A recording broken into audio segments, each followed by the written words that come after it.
Hello one and all, and welcome to Behind the Glass, the podcast which aims to take you behind the scenes of the YouTube channel Seen Through Glass, as well as the automotive and social media worlds. I'm your host, Sam, from that YouTube channel Seen Through Glass, and alongside me, once again, Mr. Tony from DriveTheWorld Car Sales. Hey everybody. Full disclosure, we are recording this episode straight after the previous episode. So if you missed that, go back and watch it, go back and check it out. And for those of you watching us on YouTube, you will notice we're wearing the same outfits. No. Oh no, you took your jumper off. Oh, well done. Oh, that's what I was supposed to take my hoodie off. You wish you could be me. So we could have pretended like this was a completely different setting. Although we told him in the last video that we was doing this anyway. Yes, we're not very good at this, are we? No. But we took a small break to replenish ourselves, to get some food. It is quite hard to do two podcasts straight back to back. We needed to just reset our brains. We did, yeah. But of course, we are doing this in an aim to combat the coronavirus. This is our way in defending ourselves from potential lockdowns or quarantines. But we are now so far in the past when it comes to recording this. We have no idea what the future world that you are listening to us in is like. I mean, who knows? There could be monkeys crawling all over everyone. You know, elephants might have taken over the world. We just don't know, Tony. Is this going out this year, or when's it going out? No, it's going out in like 2 weeks' time. Oh, okay. I mean, I don't think we're at monkey stages yet. Hey, at this point, the world is going crazy enough. We just don't know what is ahead of us. But yes, if you are watching us here on YouTube, hello, welcome. Make sure to subscribe, turn on notifications so you don't miss future episodes, including the bonus midweek episodes that I've been producing alongside these regular full-length chats. Tony, have you been listening to the bonus content? Yes, of Good course. Man. Thank you very much. I know you enjoy my stories from the road, especially the earthquake ones. So I'm glad you've been enjoying my little updates. And of course, if you are listening to us, make sure to keep following us on whatever audio platform you are listening to on that. Spotify, Apple Podcasts, many other audio-only platforms. We like to come at you in many different ways. Do you think, Tony, we should set up a Behind the Glass Instagram? Or do you think there are too many Instagram accounts out there? Well, there's quite a lot, aren't there? I mean, well, I don't know, because it is separate, isn't it, now? Because I would like to interact with Behind the Glass listeners more directly. And I think they would like to interact with you. Yeah. And I guess it's a point of differentiation from you from potential customers or clients on your Instagram and then listeners of this podcast. Yeah, we could, yeah. So maybe we should. What do you think? Let us know. Comment below, tweet us. Do you want a Behind the Glass Instagram where Tony and I can kind of interact with you? I guess, answer some questions. I don't know what the post would look like, but we'll figure that out. Well, there'd just be pictures of an ear. Pictures of us in the studio, I guess. But as I say, I'm all up for getting you guys more involved with what we're doing. And I did tease it in last week's episode, but I'm currently working on a plan to try and get you guys to actually be able to dial in, a bit like a radio show. Don't forget our big YouTube target, which is, Tony, 50,000. 50,000 subscribers. I feel like with quarantine, we're getting there. We could reach it quicker than maybe before. Yeah. We want to hit that 50k subscriber title just because, we've given ourselves that target, but also to give one of you the opportunity to come and sit here with us in the BTG studio to participate in one of these episodes. And if you are not able to come and join us because of Corona. Yeah, there we go. Mentioned it again. We'll dial you in. So you'll be here. What's that called? Technologically, spiritually, audibly. No. Okay, so just too technical. Yeah, too technical. So yes, lots to still look forward to over the coming weeks. Hopefully, future episodes will be a little bit more up to date and relevant. We'll be able to talk about things that have been going on, but. This week's episode has been an episode we've been teasing for a long time, not just since the start of season 3, but I feel like even in season 1, we were talking about the fact that we probably needed to do a Ferrari special. Yeah, like 2 years ago. Yeah. I mean, if you don't know, Tony and I are big Ferrari fanboys. Yeah. I mean, nerds is applicable. Again, you're more nerdy about them than me, I think. Maybe I'm more nerdy about heritage. Yeah, possibly. Yeah. You're more nerdy about current values. Modern cars. Modern cars. And our lovely shelving system, which we haven't talked about for a few weeks, that flanks us, that is behind us here in the studio, is adorned with a lot of different Ferrari memorabilia. I've got a 250. Adorned? I mean, there's two I'm waxing goals. lyrical today. That Wagamamas we had for dinner earlier, just like suddenly I feel like I can just flow. Oh, wait, there's no Ferrari on there at all. Hold on a sec, Tony. There's a 250 GTO. There's my 360 Modena. There's actually two 360s, both of which were gifted to me during Drive the World. We've got a Schumacher hats, left, right, and centre. Plenty of Ferrari bits going on. So.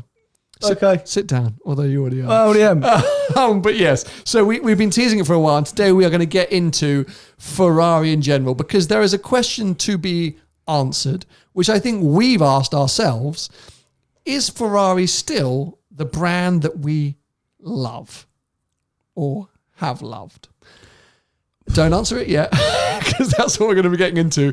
But yeah, those of you that kind of hate Ferrari, you might want to skip this one. But hopefully we're going to have some interesting anecdotes, thoughts and discussions around Ferrari's past, present and future, and whether we can still love a brand which is changing so much. So sit down, grab yourself a coffee or a tea or a water or whatever you like to do in isolation or however you're listening to us, and we're going to get into it. It is finally the Behind the Glass Ferrari special.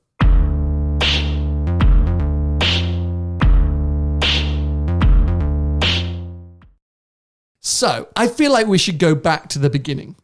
I think that's the logical place to start. The beginning of when we met, or beginning of Ferrari? Well, maybe those two are intrinsically linked. But no, I want to go back to your Ferrari story.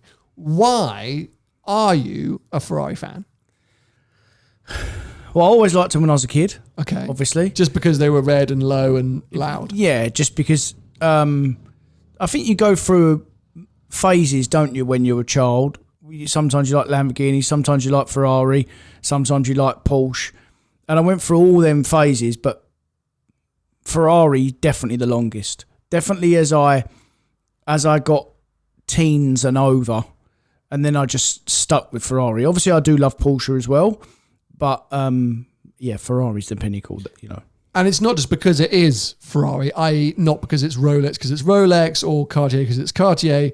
Because I think a lot of people sometimes assume you like Ferrari just because, like it's Ferrari. But this came out of a passion for cars for you, right? Correct. And what else at a young age? Because you weren't buying them and you probably weren't driving them. So can you point out why was it that you were sort of drawn to the Prancing Horse? It was a dream to own one.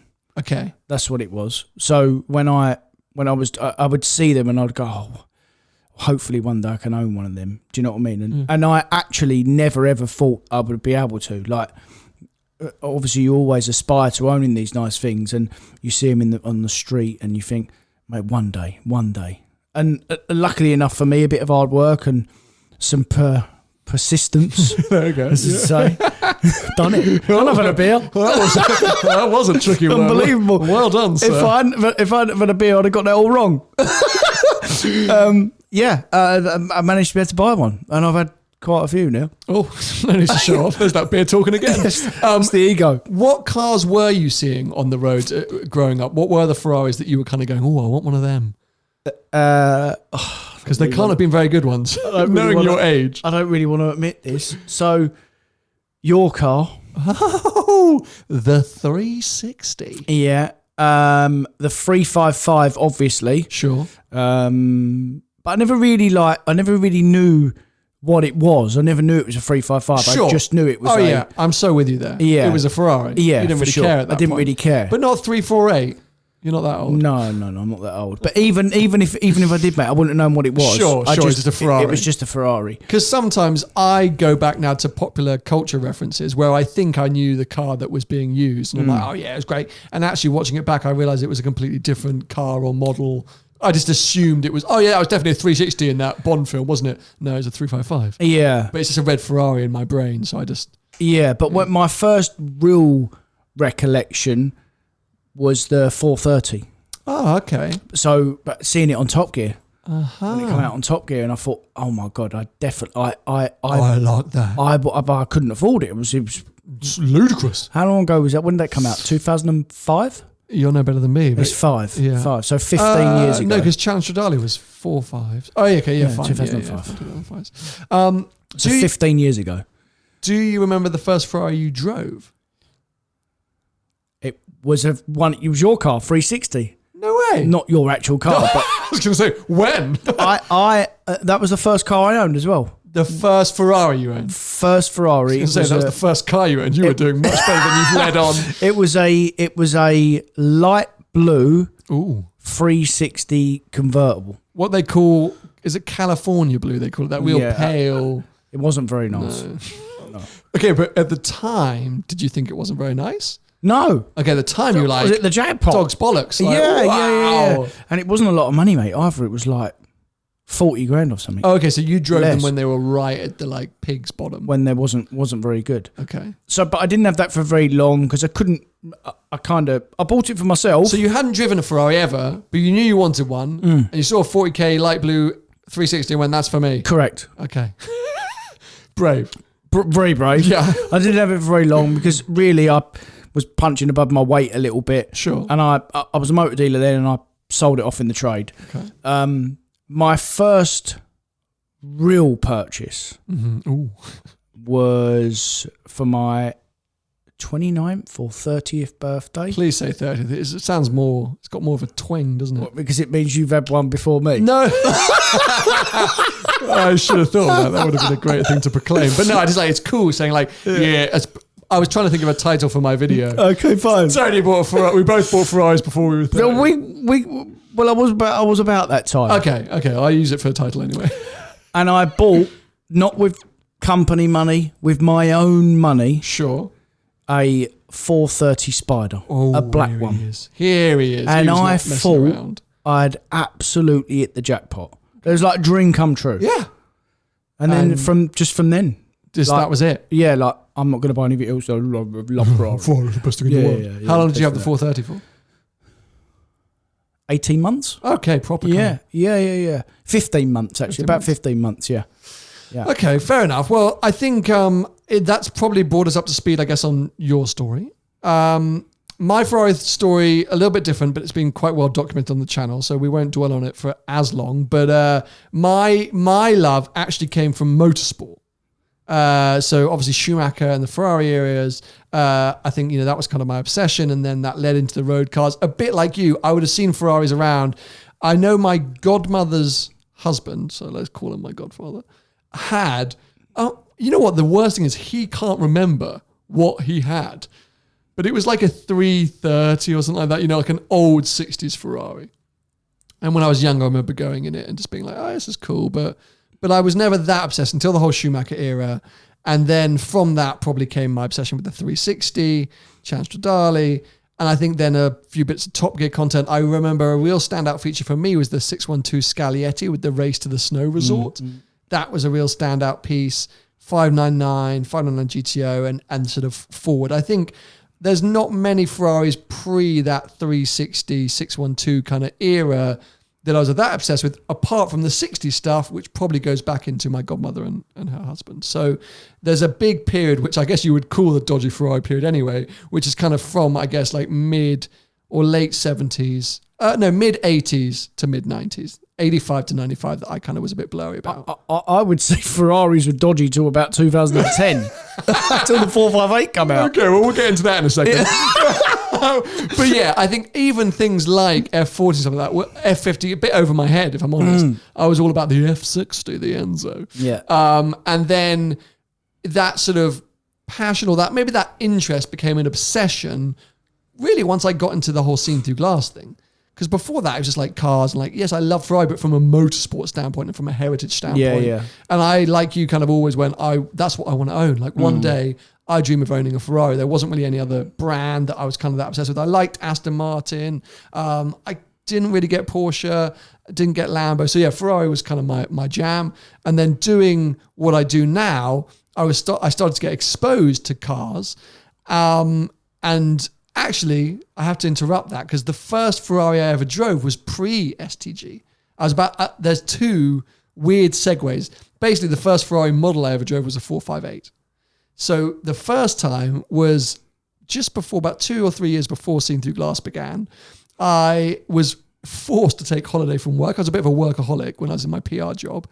Got forced to take some holiday, and I booked a trip for one to Modena. What a loser. To go and do one of those driving experiences. You pay 400 quid and you can go drive 458 around the hills. So I was like, brilliant, done. That's what I'm doing. So I flew out there and I drove a 458 Spider on their like 3-hour loop. The first Ferrari I've ever driven. Oh mate, blew my mind. And I think I'd booked like a 430, but when I got there, they said, well, you can upgrade to the 458 Spider for like 20 euros. I was like, oh, yes, of course. Yeah. And blew my mind. Yeah. I mean, I was like, oh, wow. What year was that? It had just come out, mate, because they were making a big deal about the fact it was new. So 2012 for the Spider? Yep. Yeah, that would make sense. Yeah, that would actually definitely make sense because it was around the Olympic torch relay, which was a particularly strenuous piece of work I had to do.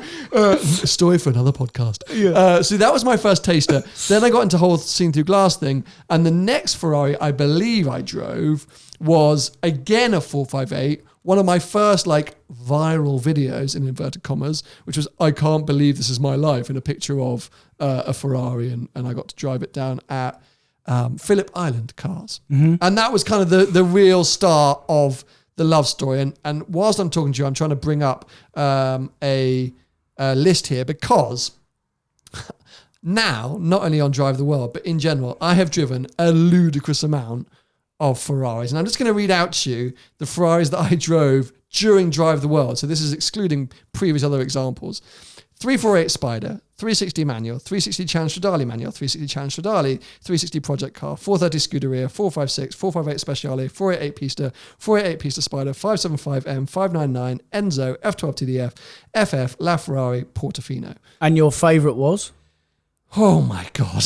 I honestly don't know where to begin. You weren't expecting that, no, was you? I wasn't expecting that. Because, and I say that doesn't include things like F40, 599 GTO, 16M, lots of other cars. So somehow, 3 or 4 years later, I've gone from someone who likes Ferraris and kind of wants one to owning one and having driven so many. Basically everything. Yeah. Tick the box, dream life. And I would say up until 12 or 18 months ago, almost every car that I drove, buying one and being around them fulfilled my dream.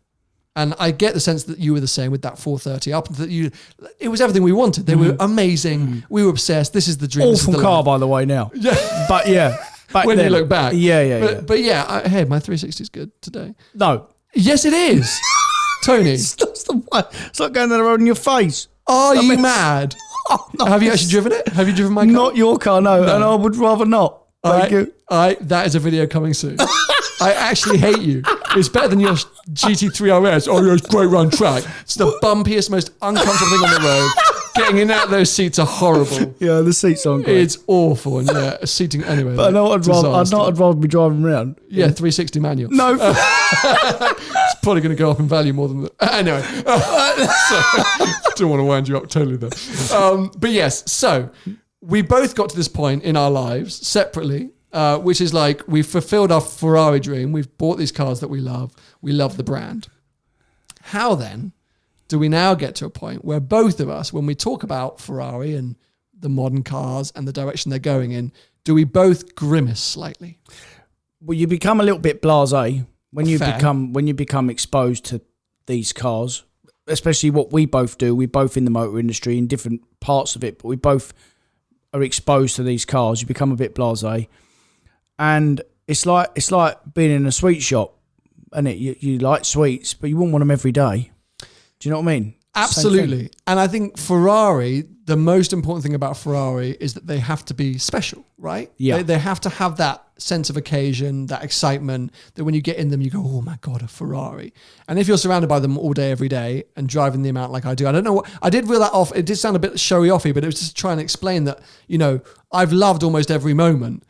But with the modern cars, I feel like they're dialing out some of that specialness. Absolutely. And because of the amount of cars that we're around and the amount of new Ferraris that we get to be around, it's just lost something. The actual product, the brand is still special to me. Mm-hmm. The heritage, the brand value, the badge, but the actual product is ever so slightly tainted in my mind. I agree. And there are many other cars that I would buy before, and many other Ferraris, so I'd say before a 488, before a Lusso, before an 812. And for me, it's about going back in time. And I know I'm a bit of a sucker for that because I like my modern classics. But why for you, like what's not working for you with the really modern stuff? Well, I mean, I'm a big advocate of modern cars. Like, I like modern cars. I don't like older cars. Which is why I'm asking. Yeah. Ferrari have become a little bit more unspecial to me since the 488. Okay. So although I love the 488, You've had about 4 of them, haven't you? I've had about 4 of them, yeah. I love the 488. I think it's a great car. But the last special Ferrari was the Speciale. And obviously, as most of you know, I was lucky enough to own one. I've sold it now, but it was my dream car, and we both wanked over that car, essentially. Yeah. Love that car. True. So, but that's the last real special one, I think. And I think the tides turned a bit when they went PLC, and they're now on their own. So now it's different now. It's all about churning numbers, and they become a little bit, not quite the same, but they become a little bit like Mercedes and McLaren, and keep pumping models out all the time. And, you know, that's why it's not special anymore. And I think this is an industry thing as well. Like, cars in general are becoming more bland. Yeah. Because of regulations, because of the way that we use them, so many different reasons, they're just not as raw, as analog, as exciting. And that's just time. And we have to kind of accept that at some point. Maybe we're just getting old, and we're just old grumpy men going, oh, it's not as good as they used to be. And that's why I wanted to hear from you, because I feel like with me, a lot of it comes down to the romanticism of the cars that I was growing up with. So, you know, I can sit here and I can go, yeah, 599 GTO and Challenge Stradale and all, like, amazing. But at the same time, I agree. I love the Speciale. I'm going to say the TDF for me is a truly special Ferrari. But it's that era though, isn't it? It's yes. that cut-off period. It's when they took the step forward into 488, Lusso, 812, Portofino. Yeah. It's all just taken a step into a little bit too accessible. Yeah. You know, these cars should be made for anyone who walks into the Ferrari dealership, not the driver enthusiast. And you know, if you've never owned a Ferrari before and they're the first cars you get in, you would be blown away. You'd go, oh my God, this is unbelievable, because they are so much, they're more usable now in every situation. They're faster, they're more economical. It just, everything is bang on with them now. But if you've followed the Ferrari path for a long period of time and owned some of the shit ones, yeah, for you sure. you kind of still want them to be a little bit crap, because that's what keeps the like the personality in it a bit. For sure. Yeah, when they're too good, it's all. There's no character, there's no emotion. It's all gone. Yeah. And that's totally it. And, you know, we had this conversation end of last year after I spent a week in a Pista and then a couple of days in a Speciale. So within 7-day period, I'd driven a Pista and a Speciale quite a lot. And actually, I came away from it saying the car I'd have is the Pista. I know. It is just a better car. Which surprised me. And it surprised I surprised myself. I was like, oh yeah. Before that week, I'd always said I would always pick the Speciale over it. But I went into it, you got to remember, spending my time with the Pista and then borrowing a Speciale for the day rather than the other way around. Yeah. And when I got into that Speciale, I just went, I kind of miss the Pista. Because let's forget speed for a second. I think both of them are too quick for the majority of public roads. But the Speciale suddenly felt a little bit cramped, and maybe a little bit, the noise wasn't as much as I hoped it would be. I thought I'd be getting in there going, oh, the engine, the exhaust. But actually, it didn't sound that different from the Pista. Just a little bit more shout. I don't know. A bit more screamy, a bit more screamy, but nothing majorly. And then it just didn't feel as composed on the road. So the Pista is a better car. Like, it is a better car. But there's something about what the Speciale represents and the emotional connection, which still stands it out as a drive, as a car thing to go out and drive. Absolute Speciale. But as a car to own and live with, Pista every day. For sure. So when I drove them both the other way around. It was in last year. We was in Europe somewhere. I don't know where we were. Somewhere generic. Yeah, I don't actually know exactly where. I think it was Croatia. Sure. So my friend at the time had a Pista. I had the Speciale. So I was in the Speciale. I come out the Speciale into the Pista. I didn't drive it as long. I drove it for about an hour. And I come out of the Pista and couldn't get my head around how fast it was. But it was all I was talking about. Yeah. It's so fast. So fast. So fast. That never ever come out of my mouth with the Speciale, because the Speciale, okay, is fast, but for a supercar, it's not really that fast anymore. Well, things have moved forward. At the Things have time, moved on. it was massively fast, but Yeah. things have progressed so quickly, and that car is relatively dated now. Yeah. It doesn't feel bad. And that's the thing as well. I think Ferrari, again, because of McLaren, have had to really move things on in terms of pace and speed because of what McLaren done with the 675, and then they bring the 720 out. And obviously with the 458 to the normal 488, like we've said more than once, as a car, the normal 488 is better than the Speciale. As a car, it's bonkers, much faster, more usable, not as cramped. You're right. It's a lot easier to drive, but it just didn't feel as special. So I think Ferrari have had to change their way in how they build cars, partly because of the competitors. Yeah, you're right. They've got to stay in the mix, and they can't be looking to sort of be behind, slower, or not as practical, not as usable, because they'll just lose customers to McLaren, to Porsche. Yeah, and what makes you laugh with Ferrari? I mean, they say, "Oh, we don't care with Ferrari." They do care. They 100% care. They right? care. That's why they still give you special versions when you go for test days. Exactly, and they say we don't care about Nürburgring. Well, that's because you're not as fast. You're not as fast, so you don't want anyone to find out. You don't want anyone to find out. No, we don't care about it. We do Fiorano. We do Fiorano. What does a 720S do about Fiorano? I don't know. Can we find out? No, not allowed. They're hilarious. But because I did a piece with Salamondrin last year, because I felt like he got into Ferrari almost what I would say the wrong way round.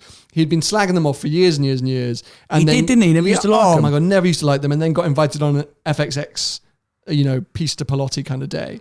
So he went in right at the top end, got passenger rides in FXX Evo and all these kind of larks, hanging around with the top end customers, talking about their forthcoming LaFerrari Pertas and whatever. Yeah. So he suddenly goes, God, this brand's amazing because of the connection, the family, all this stuff like that. Yeah.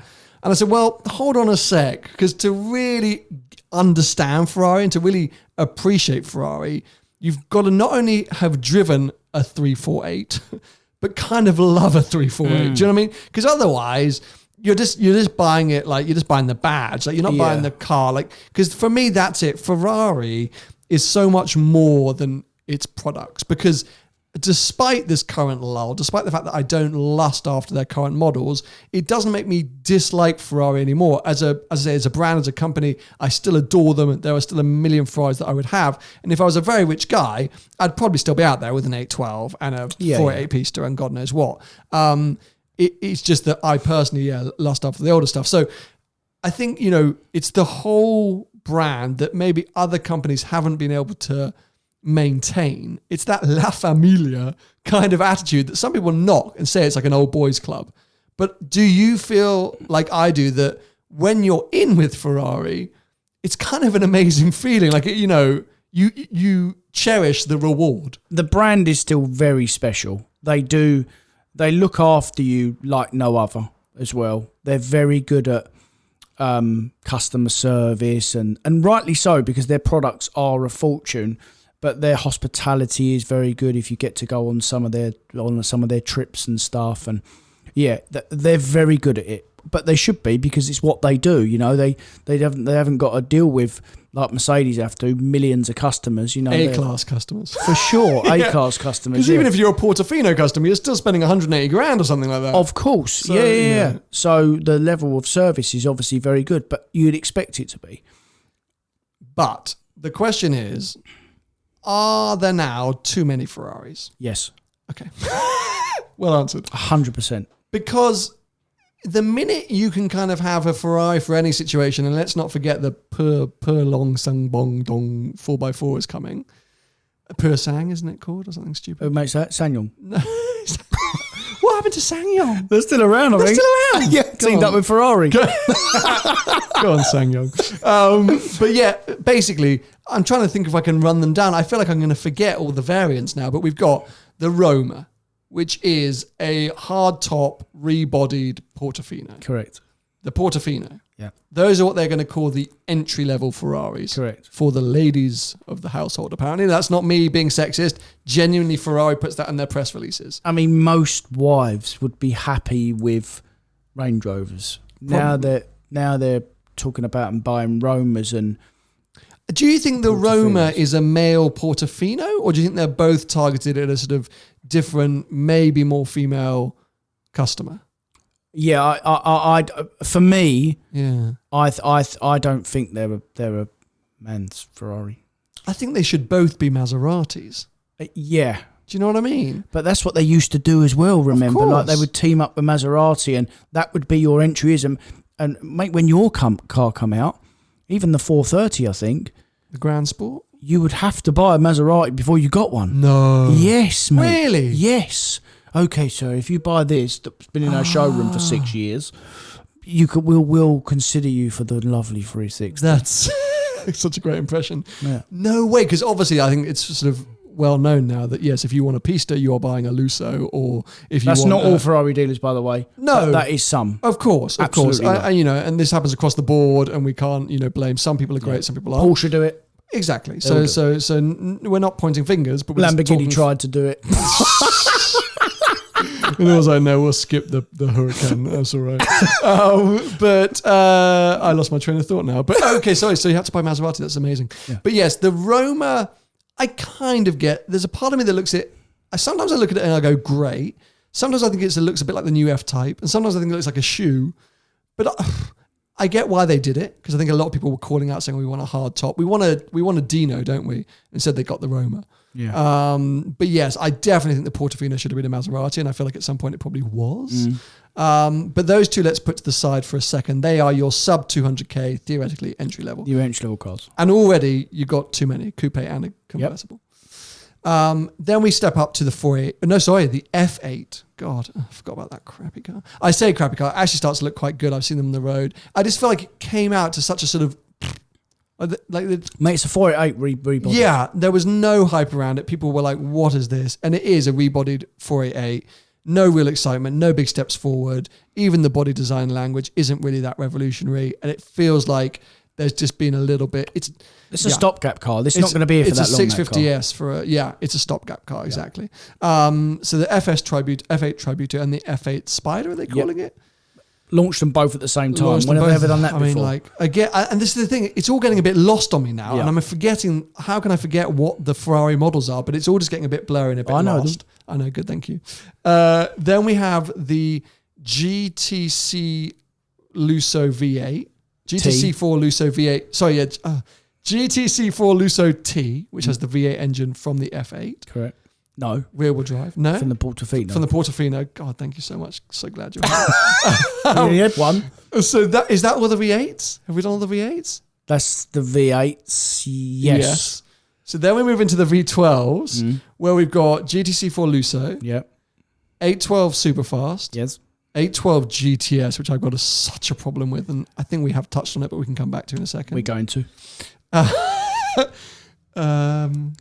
Oh no, wait, because the SF90 is a V8, right? Oh yeah, but it's a hybrid. It's a hybrid V8. So we're going to put that in a hybrid. Okay, V12. Because that's nearly a hypercar, that car. It is. It's quicker than a LaFerrari. Yeah. But so 812 Superfast, 812 GTS, any other Lusso, no other V12s, right? There's the three V12s. No, there's the V12s, yeah. And then the SF90. The SF90. Hybrid. And then the special car. The Monza. And something else? SP1, SP2. SP1, SP2. They're V12s. They're V12s. I mean, there's too many. There's never been so many. It is horrific because, okay, I get why Ferrari are making them. The demand is probably there. And the SUV that's coming. The Pure Sang. Yeah. The Sangyon. but for me, all of these issues are rooted in the 812 GTS. Now, I know why I get frustrated by this car, but I could see you chomping at the bit, almost biting your microphone. So go on. Why have you got an issue with this car? First of all, GTS, for a start. Secondly... Wait, no, you're going to have to expand. What do you mean? Well, because I think they're going to make loads of them. It's not special. It's not special enough, like all Ferraris now. So your problem being that the GTS badge is too special? Or it should be. Yeah, the GTS is special down the line, isn't it?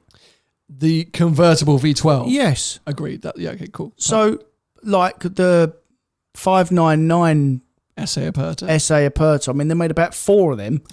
Literally. I mean, there'll be 4 in a week of the other car. Yeah. It's just another. Oh dear, we've made too many 812s. I know. Everyone's cancelling them left, right, and centre. Let's cut the roof off and make 700 or 800. I mean, I'm sorry, McLaren, but it is McLaren all over again. It's exactly the same. I'm going to jump in here because this was my point as well.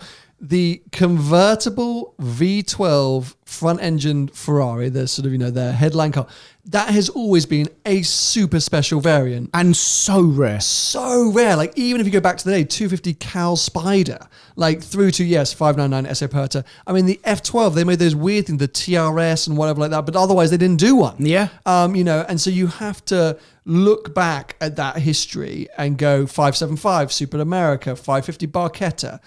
Always been a standout car, the ultimate version, our GT V12, and look, now it's a roofless. Even the 458 Aperta, mate, and now the 488 Pista Spider.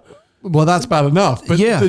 For me, this sums up everything Ferrari are doing wrong right now, in the sense they've taken what should be always a hero car, a car to be for the few, for us to drool over and say, one day we dream of owning a convertible V12, being asked to buy, because we can't choose to buy it, we have to be asked to buy a convertible V12 Ferrari. But now you could walk into Ferrari, wherever, I don't know where, you can turn that radiator off, by the way, if you're burning up. Are you burning up? No. No, okay, fine. Sorry. Adjusting my glasses. Sorry, you adjusted his glasses. I was suddenly worried that I was cooking you with the radiator. But yes, that you could probably walk into your local Ferrari dealership and order one. It kills me. It's like, Ferrari, you've given away your sweet little thing at the top of the Christmas tree, and you're just giving it away to everyone. And not only are they giving it away to everyone, they're making you buy a normal car to buy one. Well, there you go. It's not that special. It's not that special. No. I mean, like, just everything about it frustrates me. And then there's talk of the 812 GTO or whatever the super fast version of the 812 is going to be. But again, like, okay, and then is there going to be a convertible version of that? And then is there going to be a track focus version? Like, as you say, it's a bit McLaren. Yeah. In the sense where so many variants and so many models that they all tend to blur into one. Yeah. And that is what annoys me about the product. Not about the brand, because I still love it. Just that product thing where I'm like, come on, guys. Now, what was your second point? Do you remember? Because I interrupted you mid-flow. No. Okay, great. You always do that to me. I'm so sorry, but I just had to get in there because that was like right at the sweet spot. Yeah. Where I was like, I'm going to say the same thing in about 10 minutes time. So, okay. So, well, let's go back for a second and revisit, I guess, previous and prior models in terms of right now, if someone was looking to buy their first Ferrari, they weren't as lucky as us to have already done that. Where would your buy-in point be? Because I think we'll probably agree a little bit on this, but I have a few different options given on what people want. But what would you say would be a great Ferrari to go and buy today? 458. Yeah, I knew you'd say that. It is. I mean, probably the best. The best. Sub 150k easily. Maybe sub 130k if you're lucky. Still relevant, modern. Super quick. Yeah. Yeah, no, it is. Compared to a 430 if it's your first Ferrari, it's for sure. Quick, Yeah. It's going to feel like a step backwards if you're going out of a 570S. It's enough of the old Ferrari to get a lot of the character, but enough of the new that you're not going to have to start doing engine out cam belt services. It was such a huge leap from the 430 to the 458. It redefined what supercars are. Yeah. And I saw one up at Alexander's Prestige the other day, and I saw that one at Carl Hartley that I sent you the message about. There are some amazingly spec'd cars which still look so modern, so on point, amazing money. That Carl Hartley one, it was a black Spider with nearly 30,000 miles, which you do still have to say is big miles in Ferrari land. But people drive them more now, mate. People drive them more, especially now that they're trading at that kind of money and it's been a few years. 130 grand he put it up at. I couldn't believe it. If I was in that world, I'd be like, I need you. Yeah. So I think both of us lean towards the mid-engined Ferraris. 100%, yeah. And I've never owned a V12. Well, there we go. There is a big point of difference, I think. And I actually spoke to Ferrari about this a while ago. They see different customers. Of course, lots do overlap and they're big collectors who have everything. But in general, V12 customers are V12 customers and the mid-engine guys are mid-engine guys, V8s usually. Yeah. So why haven't you ever got a V12? I just, when it comes to fast cars, I just like mid-engine or rear-engine cars, full stop. And have you driven as many of the front-engine Ferraris? Have you driven 599s and 812s and F12s? Driven F12. Yeah. Not driven 812. Have I driven 812 yet? Don't think I've driven 812 yet. Okay. Driven F12. I've driven a 599. I think I've driven a 599 as well. Not a GTO, but I've driven a 599. I'm just trying to think. Lusso. Okay. Driven both Lustos, the T and the V12. Again, they just work, mate. They're just good cars. And if you take the badge off, like, could be a Panamera. Could be, yeah. Like, honestly, like. But the thing is, like, I think the point of difference for me with Ferraris is that all Ferraris have the same thing, which is they're beautifully, insanely light and direct steering. Like that's the thing, right? Like about Ferraris, like light and direct steering, unbelievable. Yeah. And when you're in a mid-engine supercar, it totally makes sense. It's like a little darty arrow, just chop and change, and it's an amazing feeling. When you get into the bigger V12 stuff, you're sitting quite far back behind this big engine in a car that feels wide and big. You're sitting higher up. The steering feel is the same, which is inherently a little bit unnerving because the car feels a little bit twitchy just because in your head it seems like it's bigger and heavier, even though, you know, of course, there's amazing trickery going on.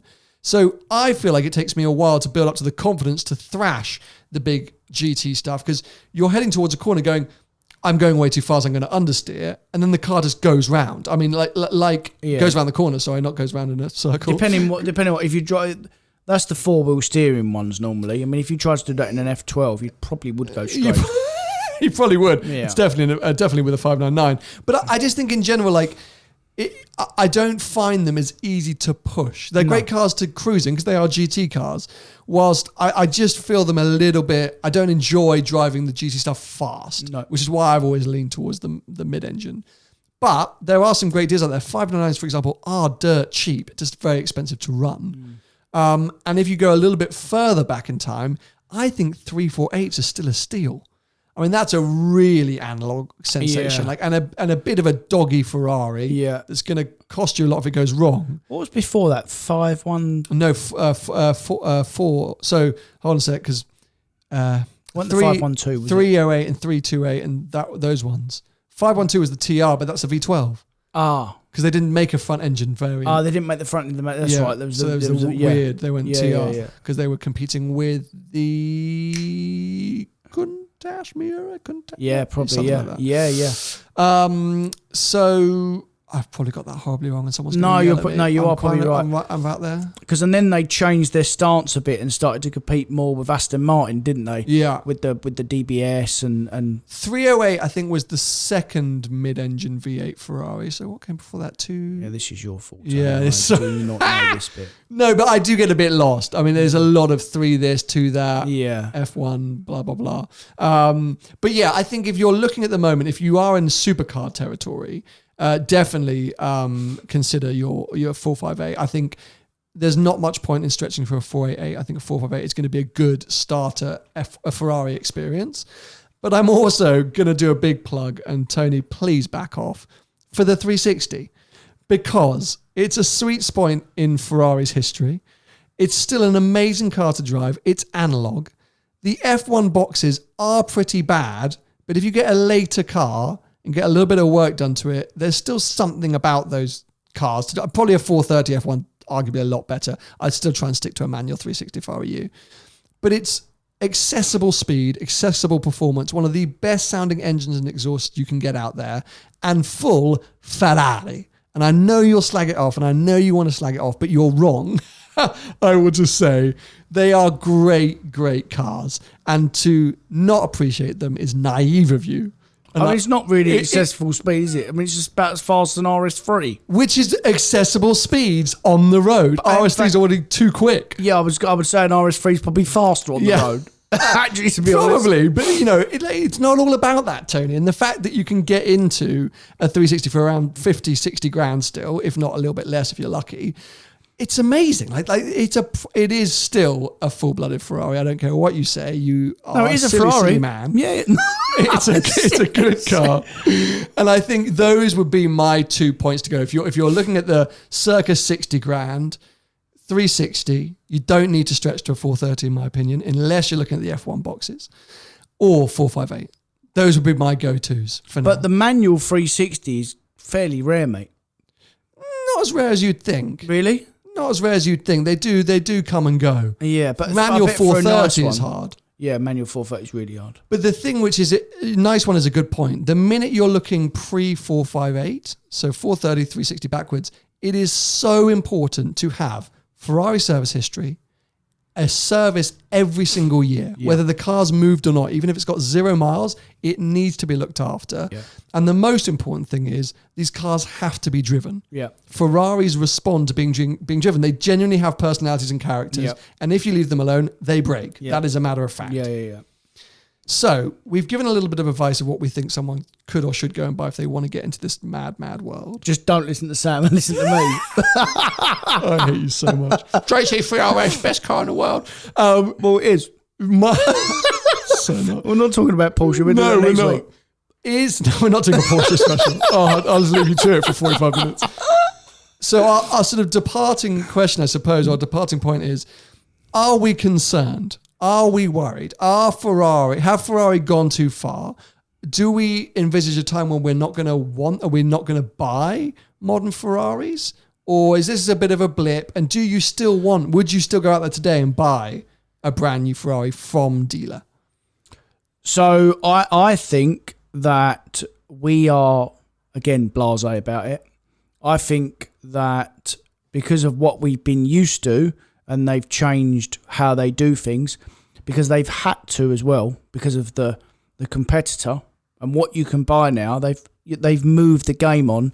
Cars have to be more refined now because they appeal to a bigger amount of people, which means they sell more cars and so forth, make more money, which is what it's all about if you're a business.